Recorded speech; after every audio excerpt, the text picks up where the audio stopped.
everybody. Welcome back to this episode of So Much JENergy. It's me, Jenny McKinney, and I am here with Jeff Jones. Jen, thanks for having me back.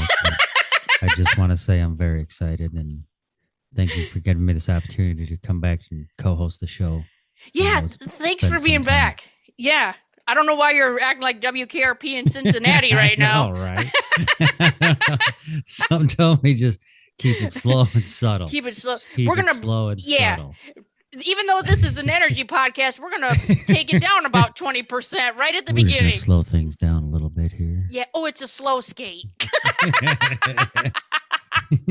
We got to give people time to get a drink. We got to get settled. Yeah. So do all that. Settle in and buckle up because we have a new format for the next 13 weeks that we're going to be doing. We wanted to share some more information about mediumship and some just great things to know about mediumship, because at the end of June, my mentor and friend, Caz Dukes, is coming here to do a live demonstration in class. So I'm so excited about that, and I want to share what she has to offer with everybody. So not only will the next 13 weeks kind of give you more information and just give you the opportunity to be in that class, even if you just want to be an observer, you know, and just kind of check things out, because the information we're going to give, even some things that I was looking up, I was like, what? That's crazy. And I do this, right? So we're going to talk about mediumship. So what is mediumship, right? So mediumship is basically you are a translator for information between the spirit world, I guess I would call it, like the spirit realm, right, and the sitter. So the sitter is the person coming to that person for an experience, and that person can get information in different ways. Okay. Yeah. How would you describe a medium, do you think? Between a small and a large, or? Yeah, I'd say that, or even like in my case, extra medium. Yes, you're a like medium, but I don't like quite a large. You know what I mean? But it's not quite a small. Right. You know, right. Yeah. You know what I mean? Yeah. No, I'd say it's a medium is just what it is right there. It's somebody who is like the middleman, the go-to, the in between. Yeah. Something like that. You know what I'm saying? Yeah. We're like a way for someone, a spirit, to communicate through from one side to this side. Yes. I'd say. Yeah. And it's interesting too that we call it sides, right? Because it's almost like when you use the word term like passed away, you feel like they're going away. And so this is a way to still be able to communicate. That, or people have passed on to the other side. Yes. You know what I mean? We've heard that a lot. Yeah. Yeah. A lot of terms for, you know, leaving this energy field. Yeah, I guess. Yeah. My personal explanation, I feel like, is when somebody leaves here, I feel like they are still energy. They've just moved on. I feel like our body is like a car. Like we're put in this car for this amount of time, and then we get out of this car, and then we are still moving on. Just because you take the engine out of the car, you know what I mean? Right. Like, do you think they're getting into another vehicle, different vehicle? I believe so. I think they can. I think that's what reincarnation is. So they're kind of like they drive on. Yeah. Yeah. Okay. Yeah. Right. They're just driving on to the next situation, I guess. Right. Yeah. Right. Okay. So, yeah, I really like your explanation of mediumship. You know, it's in between, just like we're saying, and then it's a facilitator and a translator of the information. Let me ask you this: where do you know where mediumship started from? Yeah. Where do they come? How long has it been around? Yeah. So this is so crazy. I had no idea. So come back with me all the way to 1848. Okay. So like 160 years ago? 180 years ago? Yep, 180 years ago. Okay. And in 1848. Were there horses? There were horses. Was it like Old West? Medieval? I don't know. This is in New York. So this is Hydesville, New York. Okay. Okay. So it's two sisters. They're called the Fox sisters. Margaret is 14 and Kate is 11. They're living with their family in New York. And in March of 1848, the girls reported hearing strange knocking noises in their house at night.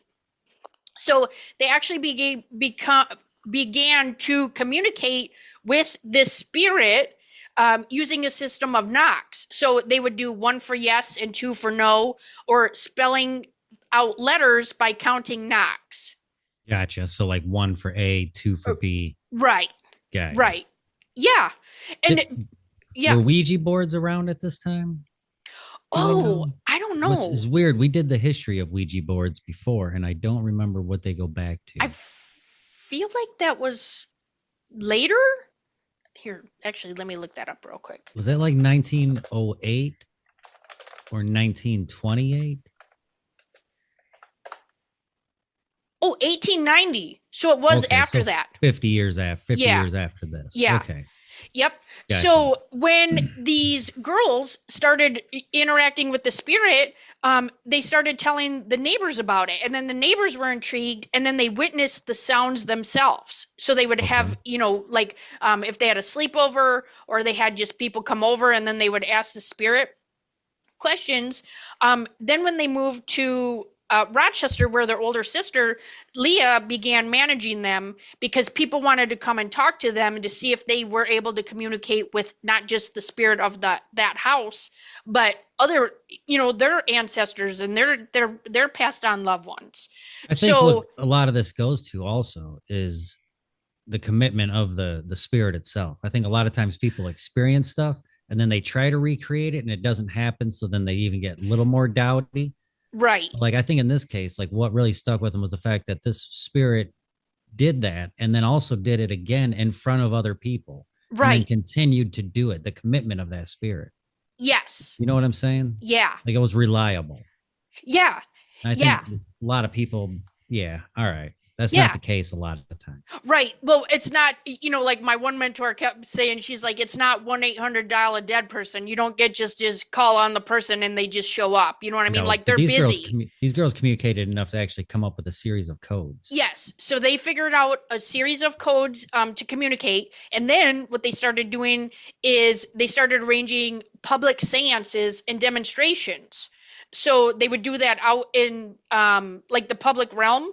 Yeah, just putting themselves out there. Yeah, so this was actually their case is considered the starting point of the spiritualist movement, which claimed that the living could communicate with the dead. So they were the very first ones to start that, and then they, would invite others to witness it, and then that's where it kind of took off, and then it actually kind of spun off.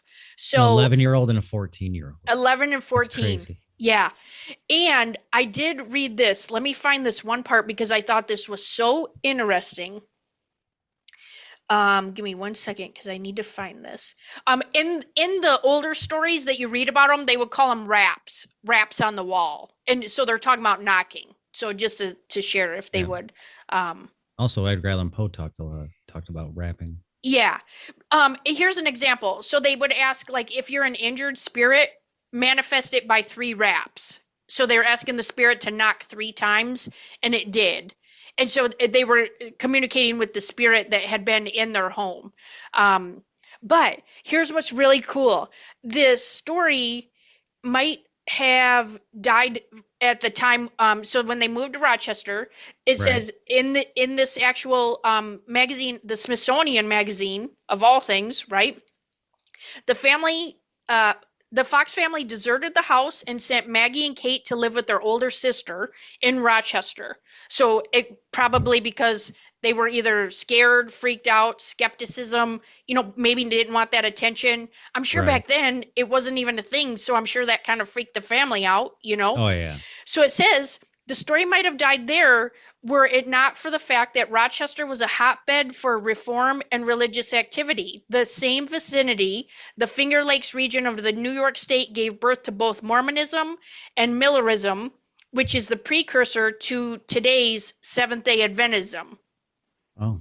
So I just thought that was really interesting that this happened, and there were also other groups, like religious groups, taking off. That were forming in the same Yeah, places. So did this become spiritualism? this is the very start of it. Right. Yes. Okay. Yep. And so Gotcha.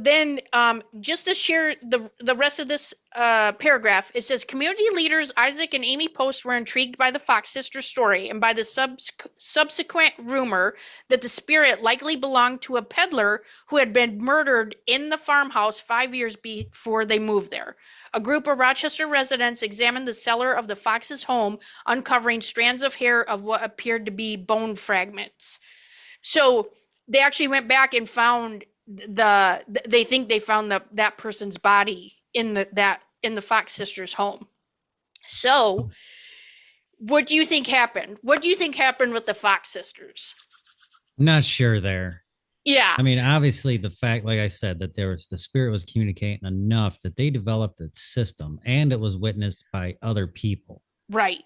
and then they were able to talk to other spirits. Yes.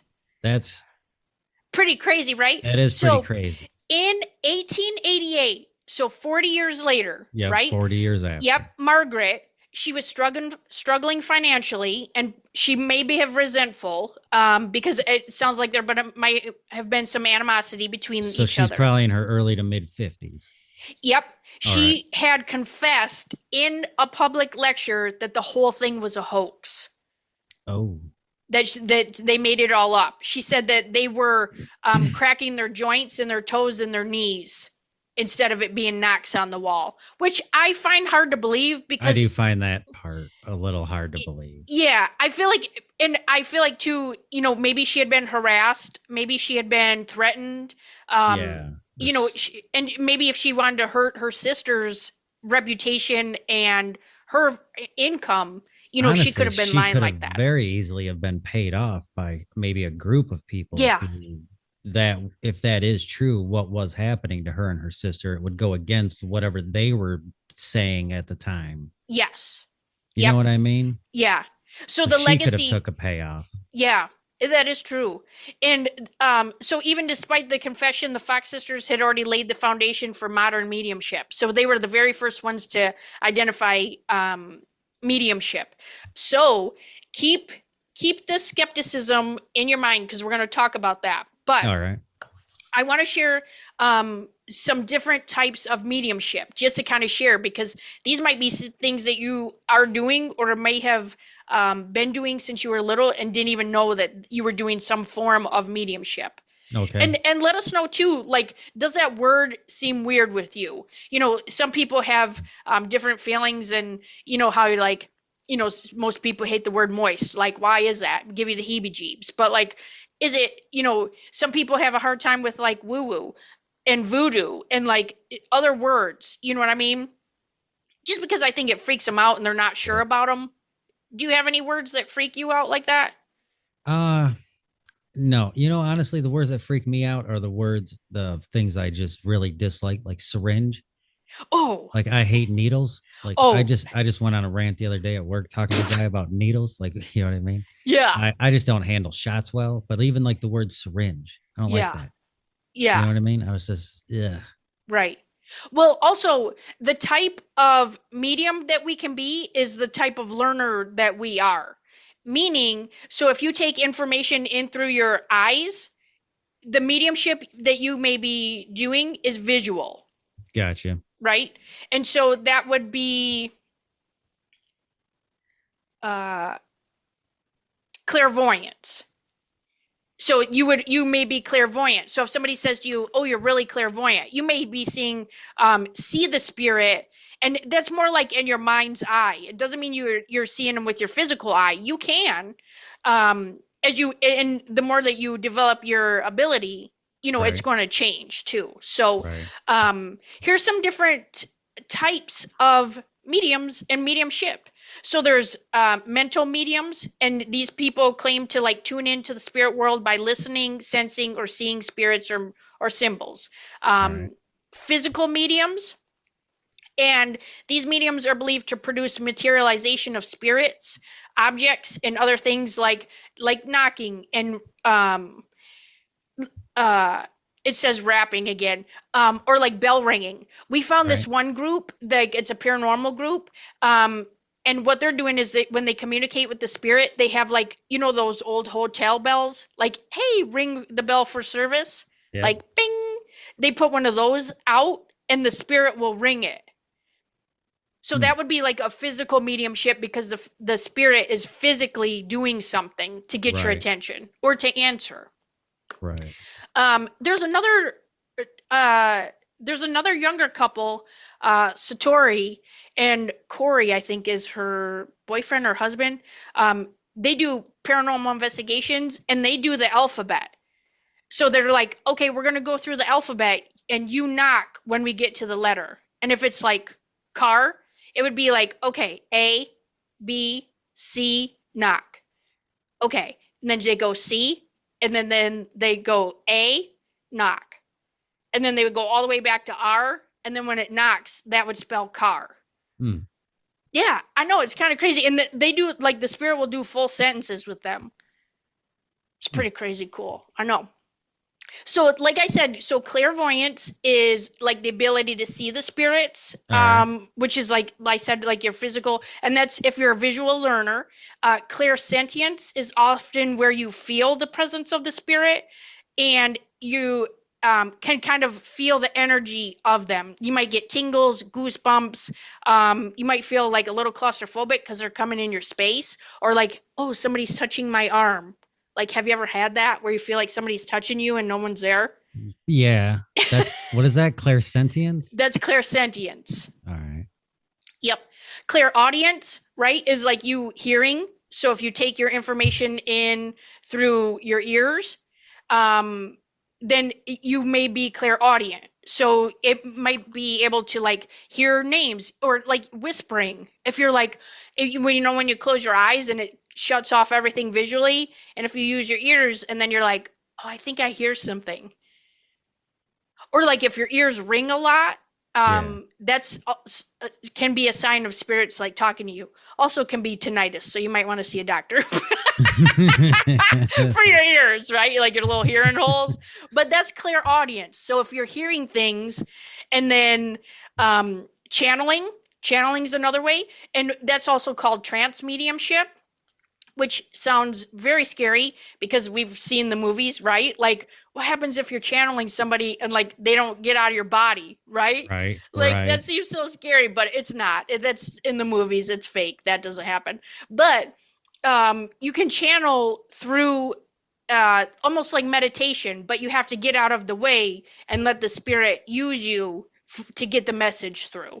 Gotcha. Yeah, that's actually what I'm working on now with Caz, which is pretty Hmm. cool. And then there's automatic writing, which is where the spirit will like come to you and you're getting information and you're just writing. So it's you are still moving the pen, but it's like they're giving you information that you're like, gosh, I don't even know where that came from. It's from them. Gotcha. That's Yeah, what was that? automatic writing. Automatic writing. Anybody can do this. Automatic writing is super cool. So if you just put on some like nice light music, um, like close your eyes, just take a few deep breaths, and then put your pen to paper and set a timer for 5 minutes and just start writing. You will be, and don't stop writing. Like you can't stop writing. You have to keep writing. You'll go back and read it, and you're like, I don't even remember writing that. Hmm. And it's because it's like a channeled message through your own hand. Okay. Yeah. Seances. So some people will do that where it's a ritual for people to attempt to communicate with other spirits. Um, I personally don't do that. I've seen it. But I think what happens too is the energy of everybody coming together allows the energy of the spirit to come through a lot stronger, if that makes sense.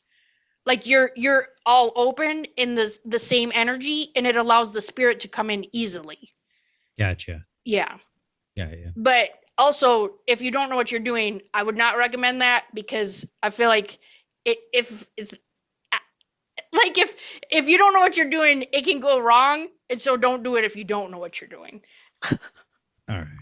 And then spirit guides. Spirit guides can help you with messages and connecting with other spirits, which is really interesting because when I've done some readings, people's spirit guide have come in instead of like a person that's passed.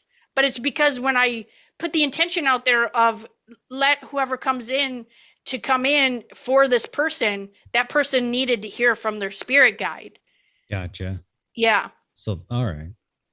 And spirit guides are not just things like people that have been living or angels or like I had one lady, she was very like she needed to be grounded and this tree came in and was talking to me.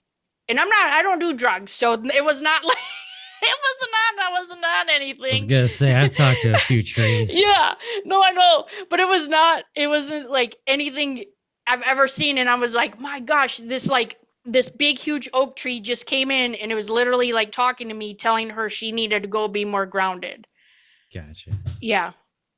So, and of course, she was bawling and saying she had just prayed that she needed a message to figure out what direction she needed to go in her life. So, that I'm not saying I'm here to answer everybody's prayers. I'm just saying like if you put it out there, when you go to a healer, they may get somebody that you aren't expecting. Right. If you're like, I specifically wanted my grandma, and then a tree comes in, I mean, you got to be ready for that. Yeah, it's a little disheartening. It's a little bit different. You know what I mean? Yeah. So different ways. That's the different ways that like mediums can kind of connect, with spirit and energy. Right. And so I'll give an example of how my mediumship has changed. Um, so I guess let me ask you, what is your perception of what do you think happens? Like, what do you think I do when I connect with the spirit? What do you like? What would be your perception of what happens based on just what you know? Like, because I've never even told you any of this. No. If I had to guess, and again, this is just me.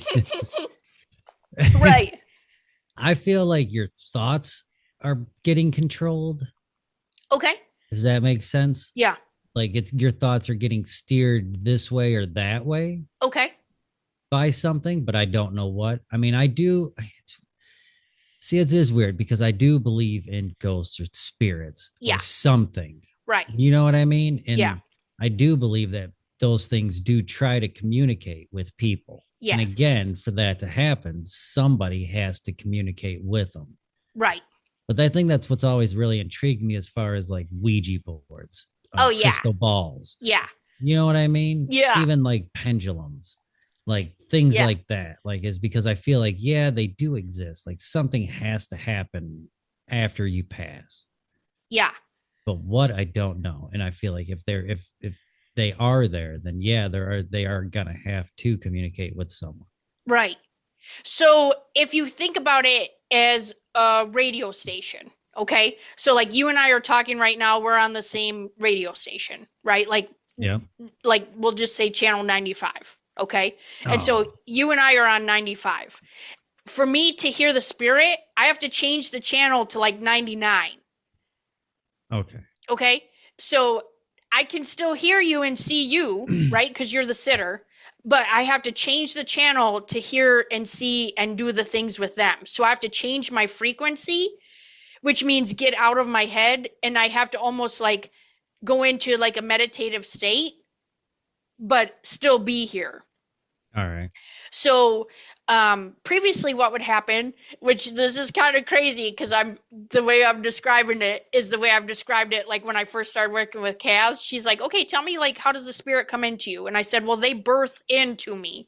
And she's like, I'm sorry, what? And she's like, what does that mean? And I said, it literally comes in like head first, and then like they come in with their shoulders, and then their chest, and then their legs, and then they just kind of like birth in like a baby. You know what I mean? Like it just would birth in from this universe. And then they would just stand there in front of me, and then I would kind of describe them and, give some physical attributes to make sure I had the right person. Now what happens is they've been waiting there the whole time. Like when I'm doing a session, they just immediately come in and then they walk towards me now, and then they come real close, and then they stand in front of me, and it's like I walk into them. because now we have a better blend. Right. And but it's still like 75% me, 25% them. All But right. I can hear their heartbeat when I move into them. I can feel like if they had a heart murmur or their heartbeat was weird or they had like a weird like a let's say like one leg was shorter than the other, I can feel that in my body because it's their energy, but I'm in their energy now. Gotcha. Yeah. What do you want to ask? I know your face is Nothing. like, No. what the hell? No, you're all right. Yeah. No, you're good. Oh, so then channeling is really like when you it would be like just for a percentage to give, it would be like 75% them, 25% me. So I would like get out of the way and then they would like almost take over. You know what I mean? Like just use your body to get the messages. Like that can change your voice and your like features. Like have you ever seen somebody channel somebody and it like their face almost changes? No, I No? have no. I don't know. Oh, When do I have oh seen no? that? Oh, I'm just asking because there was one psychic lady in Michigan, Carol Ball. She does readings and she channels a spirit named Jacob. And when she does, it's like her voice absolutely changes, and then it's almost like she gets like a stronger jawline. I don't even know if that's possible, but like it's like her features change. No idea. That's okay. Yeah, I'm okay. Well, maybe you should check that out. Like look at somebody who's like who is like doing something at the beginning and then they're like they channel somebody and then see how they look after. The closest I think I could have come is when we were investigating for The Haunting Truth, the documentary I was making. I had Yeah. gone around with two different ghost hunting groups. Hmm. The one with the two females. There was a time where one of them, Tammy, was looking in a mirror and it was scrying or Yeah. scrying in a mirror. Scrying, yes. That's Scrying. how I say it. That's And how this I've was a heard it. really old mirror. And this was in Yeah. a house where we were getting a lot of weird activity. Yeah. There was a lot going on. So just if you You could know what I pause right mean? there, I want to explain what scrying is. So scrying is almost like you can do this with like a candle wick, a fire, a mirror, where you just keep staring at it and then you like let your gaze kind of go like you're looking past the item that you're looking at, if that makes sense, because it helps you meditate. All Yeah. right. Yeah. So she was doing that in a mirror, trying to get a spirit. And I think we had already had a name for the spirit. And she was Okay. trying to get him to basically like change her face. And she had stood there for about 10 or 15 minutes doing this. Yeah. And I was videoing at the time. And just as I had put the camera down, her and another lady on her other side that was standing there watching her face also. We were all watching for so long, like one of those 3D paintings. You know what I mean? Yeah. And then just as I put the camera down, they jumped and swear it changed. And I missed it by like half a second. Dang it. Dang. But that was Did she about the say what close. happened? Did her face like it like warped or No, it? at the time they both did describe it, and I ended up turning the camera back on and interviewing them right Oh, quick and getting them to describe it. But I don't yeah. remember the description. Okay. They both seen the same thing, but we were familiar with the spirit and the gentleman that was already haunting this place. It was in Okay. Romeo. Yeah. Gotcha. So yeah. Yeah. Awesome. Well, oh, let's talk about the skepticism. Like what do you think makes people skeptical? Skepticism. I think a lot of that would come from just obviously there's always going to be naysayers. Even when the two girls, I'm sure, started out doing it, there was a lot of people that were like, no, this is BS. Yeah. You know what I mean? But I believe like even then it would have been a little, I don't know about easier to kind of BS it, but nobody was really familiar with any of Right. it to have Right. anything to base it on. Yeah. But I do think a lot of the skepticism comes from just thinking that, anybody that could make stuff up or be good at reading body language. Yes. Do you know what I mean? Something Yeah. like that. Like there's a lot of other excuses that it could be to Right. easily fuel skepticism. Yeah. Like, does that make sense? Yeah, I think too everyone's like, "Oh, well you could have found that online. Oh, that's generic enough. Like somebody could have told you that." oh, if my friend recommended me to you, they could have told you that. Like, no, we Right. don't.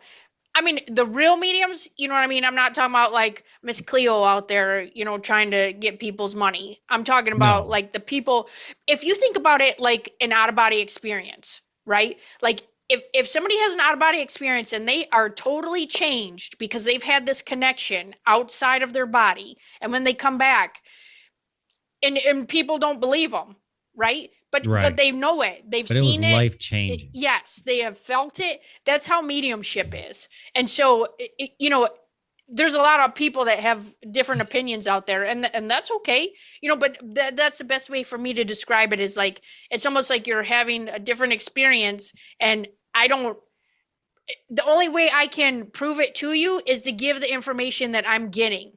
Like I'm giving you the evidence. That's what an evidential medium is. Giving Right. you the evidence to show you this is your person, you know? Yep. Like I've actually had where um, you know, I can hear the person's laugh, and everybody's laugh is so different, but it's so hard to give that information to the person. But I was like, their laugh is so funny. Or if you give that person a nickname, I would never know that, or they'll show us pictures. That's why when we're developing our mediumship, it's so important for that person to have ethics, and be ethical in the information that you're giving. It's not Right. just like, oh, well, she's showing me the color pink. Okay, you know what I mean? Like that's how it would be at the beginning, if you're like developing your skills, and I understand that. But then it turns into like, oh, this person's showing me a pink balloon and she's also holding a baby. So somebody has lost a child and she has that child with her, you know, and Right. I can't make that up, you know? And I have to, the medium and people who are doing it ethically have to get out of their own way to give that information. I'm not here to decipher what that means. I'm just here to Right. give it to you so you know what it means. Right. And if you don't know, put it in your pocket and you'll think about it later. Oh, other thing in the skepticism, people have what's called like psychic amnesia. Okay. And what that means is like when you go to, let's say you're in a gallery reading. Let's say you went to see Sylvia Browne when she was alive. Okay. And she's like up on the stage and she comes to you and she's like, hey, I have a lady here. Her name is Avis Davis. Does anyone here have an Avis Davis in their life? And like you don't raise your hand because it doesn't even, because you're not even thinking about your grandma. You know what I mean? Like, and then after everyone's like, so many mediums and psychics will come and say, like I had 5 people come to me after the show or the readings and say, oh my God, that was my grandma and I didn't even say anything, or people just are afraid to speak up. Yeah. No, I hear you. Yeah. Yeah.